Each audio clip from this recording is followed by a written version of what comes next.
예, 월요일 묵상의 시간입니다. 재방송을 볼 때는 긴장하지 않고 여유로운 것처럼 살게 하시는 하나님. 재방송을 볼 때는 긴장하지 않고 여유로운 것처럼 살게 하시는 하나님. 이런 제목으로 또 오늘 이번 주간 묵상 시작하겠습니다. 자, 우리가 계속 한 주간의 묵상과 나눔을 통해서 해당 본문들을 살펴나갈 때 반복해서 이제 계시록의 전체적인 구조, 그 스토리라인을 염두에 두면서 파악해 가고 있습니다.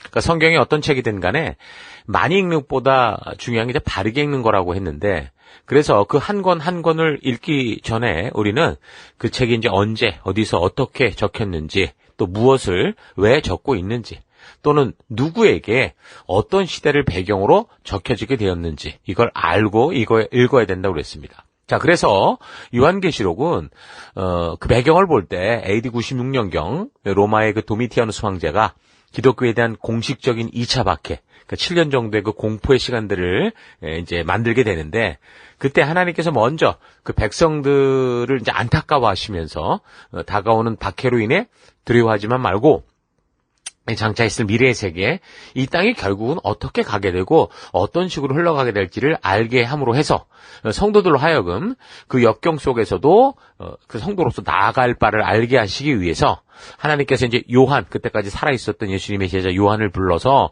그 하나님의 마음을 알리기 위해 보내는 편지, 그게 계시록이라고 했습니다. 그러니까 결론적인 것을 먼저 말하면 성도들이 그렇잖아요. 이 땅에서 환난과 핍박을 당하는 어려움에 있어도 성도들의 나아갈 바는 오직 하나님의 말씀의 가치를 따라 타협하지 않고 살아가는 거라는 거죠. 자, 그러니까 요한계시록의 내용은 위기와 위험 속에서 성도들만 특별하게 피할 수 있는 탈출구를 말해주는 게 아니고 성도로서 부름받은 사명에 대해 재확인하는 거라고 볼 수 있습니다. 그래서 우리는 예수를 믿으면 이 땅에서 복받고 모든 일이 잘 되다가 뭐 천국 가는 이런 걸 생각을 하는데, 성경은 사실 그런 사실을 전하지 않고 있죠. 오히려 이 세상은 소망이 없는 세상이고 하나님의 뜻과 반대로 가는 세상이다라는 걸 정확하게 말해주고 있습니다. 죽음으로 가고 있다는 것을 증명해주고 있죠. 그러니까 성경이 전하는 이 세상의 미래는 정말 지옥이요, 점점 침몰해가는 타이타닉과 같다라는 거예요. 그래서 성도는 바로 그런 죽어가는 이 땅이 아니라 천국의 소망을 붙들고 살아가야 된다라는 거죠. 그래서 하나님께서 우리를 부르신 그 부르심에 합당하게 거룩하게 구별된 하나님 나라의 백성으로 살아가야 한다라는 겁니다. 그러니까 계시록은 바로 그런 이야기를 해주고 있는 거죠. 어렵지, 우쭈쭈 이렇게 하는 게 아니고 그 상황 속에, 그 어둠 속에 우리가 있는 이유들을 알게 해서 우리가 영원한 천국 향해 가게 될 때 그 가는 날까지 그 땅 가운데 살아갈 성도로서의 정확한 정체성들을 알게 해주는 겁니다. 그래서 그 내용을 보니까 이제 계시록 안에 본문이 말해주기를 크게 이제 세 가지 내용이 있다고 했는데, 1장에서 이제 요한이 보게 된 것, 2장, 3장은 현재 있는 일, 그리고 이제 4장에서 마지막 22장까지는 장래에 있게 될 일.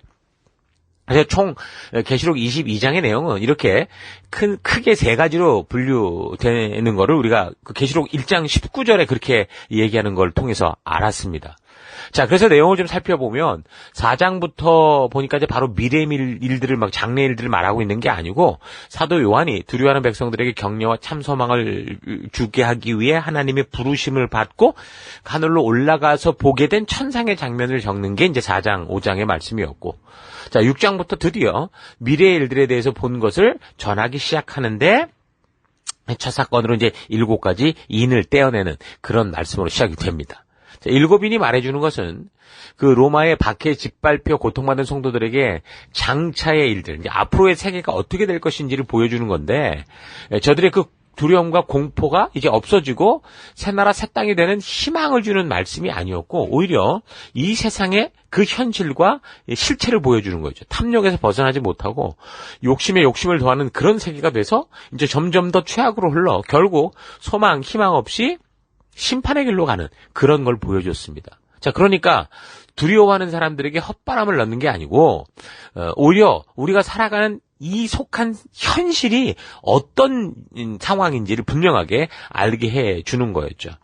그러나 하나님은 그런 세상의 삶 안에서 공의를 따라 일하시면서 당신이 전해준 참된 생명의 길, 그 말씀을 따라 어둠 속에서도 약속을 따라 사명대로 걷는 그 성도 한 사람 한 사람을 잊지 않는다. 이 소망을 알고 어둠 속에 빛되게 살아가는 그 한 사람 한 사람을 인쳐주시는 그런 일을 하는 것과, 그래서 이제 반드시 마지막에 이 세상을 심판하는 예수님의 재림의 날이 있고 너희를 영원한 이 사연을 새 땅으로 인도할 거다라는 걸 확신시켜 주셨죠. 그래서 이제 마지막 그 7번째 인에서는 그 예수님의 재림의 날이 이르기 바로 직전의 때를 확실하게 알려주는 대환란의 시기가 어떨 것인지를 알게 하는, 그걸 알려주는 7 나팔을 불러오는 그런 이야기와 연결되는 것을 확인했습니다. 자, 그래서 그 나팔이 하나씩 불려질 때 결국 이 세상은 점점 파괴되어 가고 멸망으로 가는 걸 볼 수 있었죠. 자, 그런데 그 와중에도 보니까 아무도 그 수를 셀 수 없을 만큼 큰 무리, 그러니까 모든 민족과 종족과 백성과 언어에서 나온 믿음으로 살아가는 사람들과 또 14만 4천 명의 인침을 받은 사람들을 보여주시면서 하나님께서는 그 세상이 종말의 끝을 향해 가는 중이라고 해도 끝까지 한 영혼이라도 더 바른 길로 부르시기 위해 애쓰시고 계신, 복음을 전하고 계신 하나님의 모습을 보여주셨고, 그로 인해 이 시대를 살아가는 우리가 성도로서 우리에게 주어진 하루하루의 삶을 사는 동안 우리가 한 영혼을 위한 하나님과 같은 그 증인된 삶, 복음의 삶을 살아가는 그런 사명도 우리가 그래서 생각을 해봤습니다. 자, 그리고 나서 이제 11장 15절, 드디어 7번째 천사가 나팔을 불게 되는데, 이 7번째 나팔과 함께 하늘에 하나님의 성전이 열리면서 이때 이제 그때까지 예수가 그리스도이심을 믿고 이 세상 속을 살아왔지만 세상과 타협하지 않았던 성도들, 그 알곡들을 불이 섞인 유리바다 건너편으로 이끄시는 그런 상황을 우리가 볼 수 있었습니다. 그게 휴거라면 휴거라고 할 수 있었죠. 자, 그렇지 않고 끝까지 자기 욕심에 빠져 살던 이 세상의 탐심과 욕정 속에 살던 사람들, 그 가라지들은 어떻게 됩니까? 이 땅에 남겨지게 돼서 이 땅으로 이제 하나님의 분노의 대접이, 7 대접이 쏟아지는 그런 이야기로 흘러가게 되는 거죠. 자, 그 얘기가 지금 11장까지의 내용이에요. 자, 그러면 이제 12장에서는 그렇게 사람이 어떻게 휴거가 되고 또 어떻게 하나님이 그들을 맞이하시는지를 보여준다던가, 또는 이 땅에 남겨진 가라지들이 어떻게 하나님의 진노의 대접을 받고 어떻게 돼갈 것인가, 이렇게 얘기가 진행이 되면 되는데 보니까 12장에서 얘기가 그렇게 진행되지 않았죠. 그래서 이제 여기 내용이 계시록의 이런 진행과는 맞지 않게 흘러가면서 여기서부터 이제 계시록의 해석이 굉장히 혼란스럽고 어지럽을 수 있다 그랬습니다. 자, 그래서 계시록의 내용을 좀 찾아보면 11장까지 얘기 흐름이 잘 갔는데, 그럼 그 이후에 성도와 관련된 얘기는 어딘가 보니까 15장에 있었고, 그리고 19장으로 연결이 되더라는 거죠. 그리고 이 땅에 남겨진 불신자와 관련된 이야기는 16장, 17장, 18장으로 이어지더라는 거예요. 자, 그러니까 12장, 13장, 14장의 이야기는 이걸 보니까 어떤 내용들이 중복되는 것 같기도 하고, 또 전혀 엉뚱한 얘기하는 것 같이, 이게 좀 종잡을 수 없는, 왜 이걸 여기다 넣는지 헷갈릴 수 있는 그런 상황인 것을 볼 수 있습니다. 자, 그러나 우리의 이제 믿음의 선배들이 바로 이런 부분 때문에 많이 고생했고 연구했고 애쓰면서, 그리고 우리는 그래도 이 시대를 살아가는 우리는 그래도 이 부분을 어떻게 바르게 볼 수 있는가 하는 안목을 얻을 수 있게 되는 축복이 있습니다. 물론 아직도 신학자들마다 다 각기 많은 다른 해석을 하지만, 이제 가장 근본적인 해석의 차이는 이 계시록의 이야기를 지금 이렇게 우리가 살펴가듯이 역사적인 순서를 따라 벌어질 일로 보느냐, 아니면 그냥 이 세상의 삶을 보여주는 어떤 상징일 뿐이냐, 여기에 따라서 해석이 완전히 달라지게 되죠. 그러니까 사건을 바라보는 안목이 어떠냐에 따라서 해석이 달라지는 건데, 우리는 시간적인 흐름에 따른 이야기라는, 역사적인 흐름에 따른 이야기라는 안목으로 지금 계시록을 우리가 살펴가고 있는 겁니다. 그래서 우리가 지금 성경을 그동안 계속 연대기적으로 살피고 있어 왔고, 또한 이 계시록이 그 당시 로마의 박해를 두려워하는 백성들에게 정말 필요한 위로가 되고 참 소망이 되도록 보내는 편지다라는 걸 전제로 놓고, 그리고 또 하나, 가능한 우리가 성경을 해석할 때는 무리하게 억지 해석을 하지 않고 편지를 읽듯이 읽어가면서 자연스럽게 이해하려고 하는 그런 자세를 살펴본 관점에서 볼 때, 이 계시록의 이 부분 12장, 13장, 14장이 그럼 계시록의 전체적인 그 이야기 스토리에서 어떤 부분일 수 있겠는가라는 걸 우리가 어느 정도 짐작할 수 있다고 봅니다. 자, 그래서 지난번 요한계시록의 전체 스토리라인을 우리가 잘 이미 살폈던 것을 우리가 잘 기억하면서 그때 12장, 13장, 14장은 뭐라고 그랬습니까? 하나님께서 역사 속에서 일구 오셨던 그러니까 전체적인 구속 사역에 대한 역사적인 이야기들을 아주 짧게 들려주는 거라고 그랬죠. 그러니까 창조 이후 역사가 왜 이렇게 흘러왔고 어떻게 흘러서 결국은 이 종말의 심판의 마지막 7번째 나팔의 이 순간까지 왔는지를 이야기해 준다는 겁니다. 그러니까 계시록을 바르게 이해하기 위해서 이렇게 보는 눈을 가져야 되는데 이런 눈을 가지고 이해할 수 있으려면 일단 성경적인 기본이 있어야 돼요. 그 기본이 뭡니까? 그거는 구약 성경을 역사적으로 제대로 읽어서 이 창조로부터의 그 전체적인 내용들을 어떻게 흘러왔는지를 바르게 알고 있어야 된다라는 겁니다. 하나님이 이 땅을 창조하시는 때로부터 어떤 일이 벌어지면서 지금에까지 이렇게 됐고 그래서 결국 하나님께서 어떻게 하실 것이다라고 하는 이 역사적인 흐름을 알아야 우리가 이제 이 12장, 13장, 14장을 대할 때 잘못된 상상으로 빠지지 않고 바른 묵상의 길로 나아갈 수 있는 거죠. 그래서 이제 12장, 13장, 14장은 이제 살피겠지만 하늘에서 있었던 그 영적인 전쟁의 그 시작으로부터 해서 마지막 나팔을 부른 시기와 7 대접의 사건까지의 전체적인 역사를 언급한다고 볼 수 있습니다. 자, 그래서 12장은 영적인 세계에서의 싸움이 어떻게 이 지상 인간의 세계까지 연장이 되어서 이 땅이 이렇게 혼란스럽게 되었는가라는 그 근본을 알려주고 있고 13장은 하늘에서 패배해서 내쫓긴 사탄이 땅 위에 살고 있는 현실 세계의 인간 역사 속에 어떻게 개입이 돼서 세상의 권세자들과 함께 이 성도들을 이 땅을 지옥으로 끌고 가려고 하는가 이걸 알게 하고 그리고 14장은 그래서 그런 영적인 전쟁 끝까지 이긴 믿음의 사람들의 결과와 지금 우리가 살피는 7 대적과 관련한 하나님의 심판에 대해서 이제 말해주는 이런 식으로 얘기가 전개가 되죠. 자, 그러니까 12장, 13장, 14장은 하나님이 택한 백성들의 시작과 구속의 역사 그리고 전체 과정 속에서 사탄이 하나님 백성들을 어떻게 해서든 파괴하려고 했던 이 역사의 사실을 보여주면서 결국 마지막에는 끝까지 믿음을 지킨 교회와 성도가 승리하게 될 그러니까 인류 역사의 전체적인 흐름을 아주 집약적으로 압축해서 보여주는 부분이다라고 볼 수 있는 겁니다. 우리가 아무리 긴박하고 아슬아슬한 영화를 본다고 해도 그렇잖아요. 이미 본 것을 다시 보면, 그러니까 재방송을 보면, 비록 정말 처음 볼 때는 그 아슬아슬하고 가슴 쫄리고 이런 식으로 이야기가 전개된다고 해도 그 이야기와 사건의 끝을 이미 다 알잖아요. 이미 봤기 때문에. 재방송을 보는 거니까.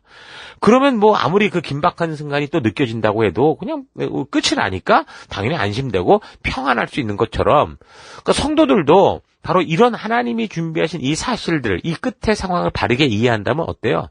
아무리 이 땅에서 우리가 긴박하고 급박스러운 일을 만난다고 해도 우리는 어떤 거예요? 이미 아는 거죠. 하나님 말씀해 주신 것을 통해. 그래서 여유롭게 준비하는 마음으로 그런 일들 속에서 방황하거나 두려워하거나 곁길로 가지 않고 오히려 바른 길로 한 걸음 한 걸음 담담히 나아갈 수 있게 될 겁니다. 자, 그러니까 여기 12, 13, 14장의 부분은 편지를 받는 성도들의 입장에서 볼 때 또한 지금 이 시대 우리와 같이 끝까지 예수를 믿는 사람들에게 그러니까 예수님은 믿는데 왜 이런 박해가 생기는가 하는 그런 이유들을 이 영적 전쟁으로 시작된 인류 전체의 역사를 통해서 분명하게 알게 해서 바르게 이 땅에서의 삶을 살아가는 그런 준비된 성도로서 이 땅에서 벌어지는 다급하고 급변하는 일 하나하나에 우리가 요동하지 않고 흔들리지 않고 담담히 주어진 이 어둠 속에 빛된 믿음의 길을 하게 한다라는 거죠. 자, 그래서 하나님이 어떻게 그 백성을 보호하시는지를 알게 해서 끝을 다 알게 해서 결국 성도는 이런 영적인 싸움에서 어떤 준비와 어떤 각오를 가지고 이 땅을 살아가야 하는가, 어떻게 하루하루를 나아가야 되는가라는 것을 분명하게 알게 해주는 거라고 할 수 있습니다. 그러니까 성도들이 이런 결과를 알고 각자가 살아가는 삶의 또 곳곳에서 두려워 떠는 우리 패배자와 같은 그런 삶이 아니고요. 이미 승리한 백성답게 그 승리의 끝을 아는 백성답게 우리가 그런 길을 날마다 걷는 여러분과 제가 되기를 바랍니다. 그래서 오늘 하루 나는 하나님께서 성경을 통해 우리가 살아가는 이런 하루하루에 대해서 역사의 처음부터 최후 마지막 날의 승리의 결과까지 미리 말씀해 주시고 알게 하셔서 어떤 두려운 하루하루를 만나도 두려울 수는 있지만 실패에 머물지 않고 또다시 일어서서 믿음으로 사명의 길을 걷게 하시고자 하는 이 하나님의 마음을 바르게 만났는가 좀 깊이 생각해 보기 바랍니다. 코로나 바이러스 이후 세상은 점점 더 격변 속으로 빠져 들어가는 것을 보지 않습니까? 이제는 세계 곳곳에서 전쟁과 다툼들이 끊이지 않고 벌어지고 있습니다. 그리고 우리의 자연은 어떻습니까? 점점 더 심한 파괴의 증상을 보이고 온 지구가 병들어가는 것을 모두가 실감하고 있습니다. 그 가운데 온 세계에서 지금 빈익빈 부익부 현상이 아주 두드러지게 그렇게 계속 아주 눈에 띄게 증가하고 있고 이제 AI의 등장으로 더더욱 이 사회는 빈익빈 부익부 현상이 가속화되면서 이제 미래를 예측할 수 없는 그 사회 분위기로 치닫고 있죠. 결국 이 세계는요, 이미 하나님께서 이 땅이 어떻게 가게 될 것인지를 말씀해 주신 대로 흘러가게 될 겁니다. 온 세상이 욕심과 탐욕으로 결국은 무너져가는 세계로 간다는 거죠. 그래서 성도인 우리는 이 땅과 부유한 나라와 정부에 소망을 두지 말고 한 나라를 살아가는 백성으로 주어진 책임과 의무를 다하면서 예수님의 인침을 받은 성도로서 하나님이 주신 하나님 나라의 법도와 규례 속에 담긴 이 하나님 나라의 가치를 우리가 속해 살아가는 사회와 국가 속에 힘써 심어가는 그런 삶, 말씀 따라 믿음 따라 빛과 소금된 사명, 누룩의 사명을 바르고 온전하게 감당하는 그런 삶을 살아가야 된다라는 이 사실을 잊지 말길 바랍니다. 우리는 이미 성경을 통해 이 세상이 어떻게 흘러가게 될 것인지 다 알고 있는 성도로서 이 세상에서 벌어지는 일들을 보면서 마치 재방송되는 영화를 보는 것처럼 이 세상이 흘러가며 추구하는 것들이 무엇인지를 바르게 알아서 우리가 이 땅을 살아가는 동안 천국 백성으로 빛된 삶을 살아가면서 이 열방의 백성들이 그 지옥의 길을 떠나 생명의 주께 나오게 하는 그런 길을 보여주는, 길을 여는 그런 삶을 살아갈 수 있기를 바랍니다. 왕같은 제사장이여 거룩한 나라여 하나님의 소유된 백성답게 우리가 이 땅에서 어떤 기술과 직업을 가지고 어떤 삶의 현장에서 살아간다고 해도 부름받은 소명자의 삶을 살아내는 우리가 되십시다. 이 세상에 걷는 길의 끝이 어디로 가는지 바르게 알아서 주님 다시 오실 때까지 생명과 진리의 길을 믿음으로 힘써 걸어가는 여러분과 제가 되기를 축원합니다. 자, 오늘 하루도 힘내십시오. 우리 잠시 기도하겠습니다. 하나님, 우리에게 이 세상이 어떤 곳인지 이 세상에 처음부터 마지막까지 알게 해주셔서 이 땅에 미련 두지 않고 소명자로 살아갈 길을 알게 하셨는데 주님의 그 뜻이 담긴 말씀을 소홀히 여기고 늘 뒤로 미루며 살아왔던 것 회개합니다. 용서해 주옵소서. 이미 하나님께서 알려주신 이 세상의 목적과 추구하는 바를 바르게 알고 지금 내가 보냄을 받고 살아가고 있는 삶의 더 곳곳에서 주의 말씀이 인도하는 길로만 나아가는 그런 삶 살기 원합니다. 그래서 나의 모든 삶이 어느 곳에서나 주님의 뜻이 하늘에서 이루어진 것 같이 나를 통해 이 땅에서도 이루어지도록 하는 그런 성도로서의 삶, 이 열방이 나아갈 길을 알게는 빛과 소금된 삶 살아가기 원합니다. 사탄이 점령한 이 세상의 문화에 유혹되지 않고 기꺼이 담대히 싸우며 다니엘과 같이 그 문화를 주도하며 우리 하나님의 뜻대로 이끌 수 있는 용기 있는 믿음의 삶을 살아가는 내가 되기를 원합니다. 하나님, 이 세상에서 어떤 일이 벌어져도 이미 성경 가운데 우리 가운데 말씀하신 하나님의 분명한 뜻을 알고 우리가 두려워하거나 긴장하는 자가 아니라 이런 하나님의 나라를 온전히 알리는 그런 빛된 길 걷기를 결단하고 감사드리며 예수님 이름으로 기도했습니다. 아멘.